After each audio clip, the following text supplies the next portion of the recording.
అది అర్థమైతుంది మీకు. లేదులే అన్న, ఏం చేసుకోదులే. ఇంకా నీ ఏంది మీదకి ఏం రాయలే, ఏం చేసుకోదులే.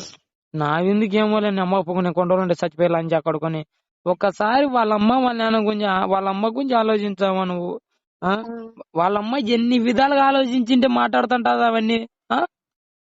ఎన్ని విధాలుగా ఆలోచించిండని పాపం వాళ్ళమ్మ. ఇప్పుడే వాళ్ళ నాన్న చనిపోయినాడని కోరిక లేకుండా అంటారు. ఇప్పుడు ఈ మీట చేస్తే కాదన్నా, వాళ్ళ ఆ పిల్ల పరిస్థితి ఎందుకని ఏందని. ఇప్పుడు నీతో అట్లా జరిగినాయి కదా, వేరే వాళ్ళు ఎవరు చేసుకుంటారా ఎమ్మిని? నేను ఒకటి చెప్పుతున్నా లత, నేను సిన్సియర్ గా ప్రేమించిన అమ్మాయి నన్ను మోసం చేసిందని ఇప్పుడు కూడా ఆమెకి అన్ని చేసిన నేను. ఇప్పుడు ఆమె ఎంత సంతోషంగా ఉందనుకున్నాం. మన తాడపత్రికి ఇచ్చిన, ఈ తాడపత్రి దగ్గర ఏదేదో అట్టాకులోనో యాద ఇచ్చినారు. ఎంత సంతోషంగా ఉందని ఆమె డాక్టర్, మన ఎంకల్ ఆసుపత్రి, గవర్నమెంట్ ఆసుపత్రి ఎదురుగా డాక్టర్. దాంట్లో ఆమె ఎంత సంతోషంగా ఉంది. కొద్దిగా వాళ్ళమ్మ, ఇప్పుడు వాళ్ళ అమ్మ వాళ్ళ నాన్న సంతోషంగా అన్నారు, నా కూతురికి మంచోనికి ఇచ్చి పెళ్లి అయింది, నా కూతురికి మంచోనికి ఇచ్చి పెళ్లి అయిందని. వాళ్ళ సంతోషం నేను మొన్న చూస్తుంటే నాకైతే ఏందిరా, నేను